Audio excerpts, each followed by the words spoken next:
aller par sa suite, aucun effort depuis qu'il est en poste. On applaudit très très fort pour son excellence.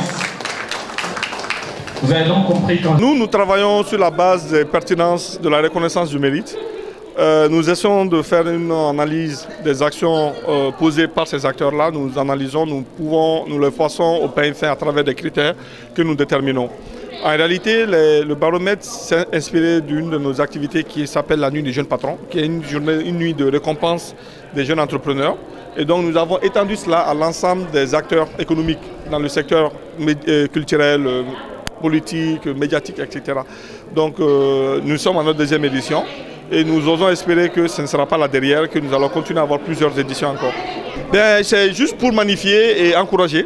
Bon, peut-être que d'autres voudront l'avoir. Nous, on a voulu instituer une distinction parce que vous savez, il y a des personnalités qui l'ont eu.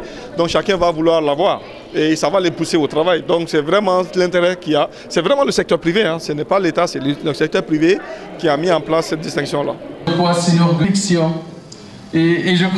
Je suis ravi et très honoré.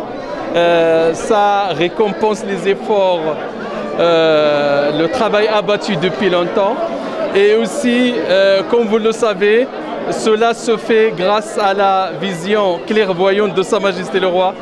Parce que quand on a une vision claire, une stratégie claire, donc le travail se fait de manière très aisée. Un sentiment de joie et vraiment de plaisir. Donc ça honore le royaume du Maroc sous la conduite éclairée de Sa Majesté le Roi. Ça honore donc l'action menée depuis les deux visites royales. Et je crois que la société civile malienne donc, a reconnu ces efforts. Et je crois qu'il y a de quoi être vraiment heureux et surtout optimiste quant à l'avenir, Inch'Allah. Nous avons un sentiment de légitime fierté de cette distinction qui magnifie et glorifie le devoir accompli. Donc c'est un honneur pour moi d'avoir cette distinction. Les mots me manquent pour remercier le jury du baromètre qui, de par leur choix, nous ont gratifiés d'une reconnaissance extraordinaire. Mais ce mérite, je ne le garde pas pour moi tout seul. Il consacre le travail d'une équipe, au-delà de l'équipe d'une grande famille. L'équipe, c'est mes collaborateurs de l'ambassade en République islamique de Mauritanie.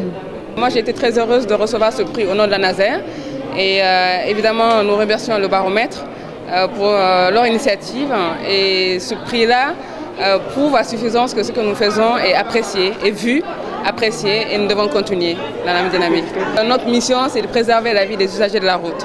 Voilà, donc ce que nous avons fait en 2020, nous allons continuer sur la même dynamique et nous allons faire en sorte qu'il y ait moins d'accidents sur nos routes et surtout moins de morts et de blessés graves.